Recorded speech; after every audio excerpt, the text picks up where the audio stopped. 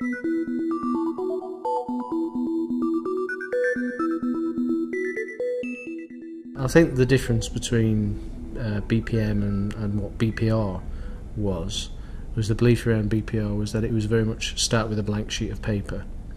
It was very much around the concept of, oh, let's start over again, let's throw the baby out with the bathwater, if you like. BPM is much more inclusive. What it allows people to do is to take a view on where they are now, what they're doing, and how they could integrate the overall approach around process into their current way of life, but at the same time get a lot of the benefits that BPR aspired to. Well, I think BPM is still very much at its early stage. This conference, for instance, has had people from so many different backgrounds, from the novice to the very experienced. What I think is true at the moment now is that the message is finally there that BPM has taken a hold, and what we need to now do is move it to a level of maturity where organisations can adopt best practices, best approaches, can look at what other people have been doing and say, right, okay, this works for us, and let's engage around it. So where does it go to next? I think the technologies need to mature, so the techniques and the tools around the technologies. And once we can incorporate those really into our business processes, we move into the next stage, and who knows, in 5 years we won't be calling it business process management, because it will be just what we do in an organisation. BPM on the executive board agenda is very important from the context of processes are the very lifeblood of an organisation, what we do on a day-to-day level. So whether it's receiving a new customer, selling them a product, collecting a payment from them, processing an enquiry, whatever it does, whatever we do in organisations involves process. So if the execs at the board level are not looking at processes at a day-to-day level, then we're ignoring the fundamentals of our organisation. In terms of the overall approach around business process management and what needs to be included, is we have several different writers and authors at the moment who profess to be talking about business process management, and what they're truly talking about is a perspective on BPM. Sometimes that can be mistaken as being their interpretation of what BPM is. Well, it is just simply a perspective. So I think what needs to be included is a more sort of, using a much maligned word, a sort of holistic approach in terms of bringing together those collective views. And so that if a book landed on the corporate executive's table, he could pick it up and very quickly from the summary understand BPM in its context and how it could work for them in their organisation. I think probably BPM becomes more than just a fad when it disappears as a three-letter acronym. And one of the analogies I like to use is we don't go around talking about accountancy projects anymore. Accountancy is just the thing that we do in our organisations. It's about good management, it's about understanding where our numbers are. I think in many ways business process management, BPM as an acronym, will disappear when we're doing it right. When we're doing processes right, people will just think it's part of what we do every day. Okay, there's some good examples of organisations who've gone a long way to achieving success, and it's always dangerous to answer the question sort of saying, yes, this organisation is successful, because there's always that view which would say, oh no they're not, because I know I was buying a product from them last year or whatever. But organisations that spring to mind that have taken a lot of trouble around process, and are good examples for others to follow, will be people like Dell. And Dell in particular took a view that processes for them were, well, let's not start with our existing model of how people buy computers.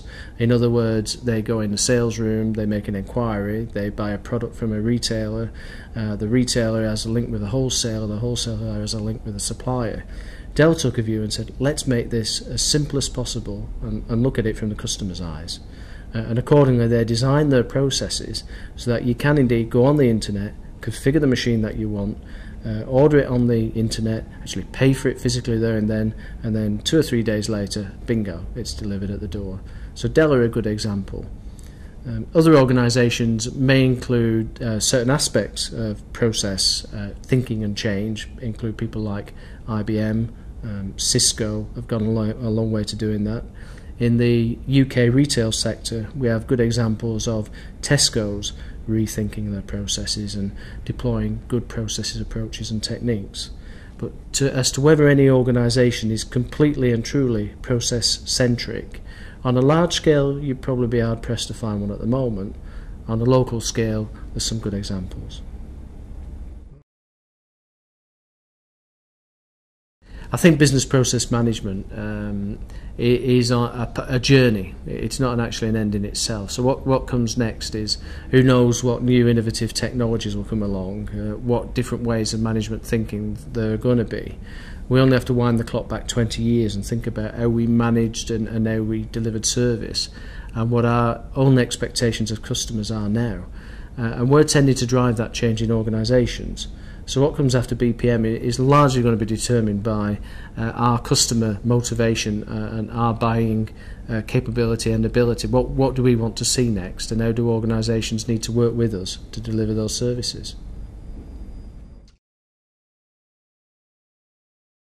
When we run a training or coaching course, people frequently ask the question, what books, what articles should we read, what magazines should we go to? And we reference those actually on the bpmg.org site. There's a list which is forever changing, but some of the key ones that at this moment in time would be good ones to refer to. If you wanted an executive overview, something like Andrew Spanney's BPM is a team sport, play it to win.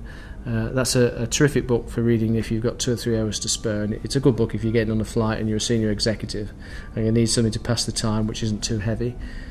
If you want a technology interpretation of this stuff, Howard Smith's The Third Wave again is a good overview about why this technology in a BPM context, when you think about business process management systems, is different. And then another book to sort of counterbalance those two would be Roger Bolton's book in terms of talking about frameworks around process. So which ways can you manage projects to actually deliver process change? But having said that, that's 3 I've given as examples. There are, to our knowledge, at least 50 books out there on business process management. So I wouldn't necessarily say that's the end of it. There will be others that are coming along quite soon.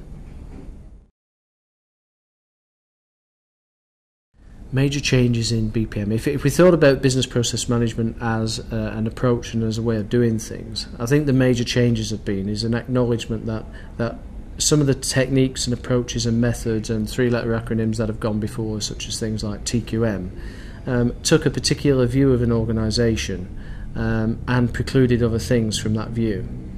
BPM, to be really successful, and BPM where it is being practiced successfully, is an inclusive approach. So what it attempts to do is harness the technology, the people, the processes and the strategy into one place.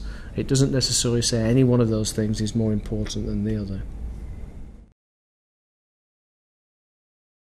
My personal take on business process management, and I've got some of the scars to prove the words I'm going to say, is really that what business process management is allow organisations to take a view through the customer's eyes about what should be happening, what should be going on within their own organisation.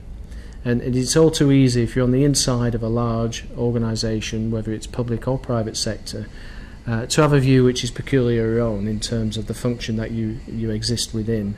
But in terms of if you adopt a BPM approach to be truly successful, look at the business, look at the organisation through the customer's eyes, and what you actually see then is some of the fundamental flaws that you've built into the way you've been doing things over years, and removing those, again, through the customer's eyes, has to benefit everybody. So you improve service, you reduce cost, you enhance revenue, and you provide a sustainable set of business processes which are going to take the business forward as it evolves into the future.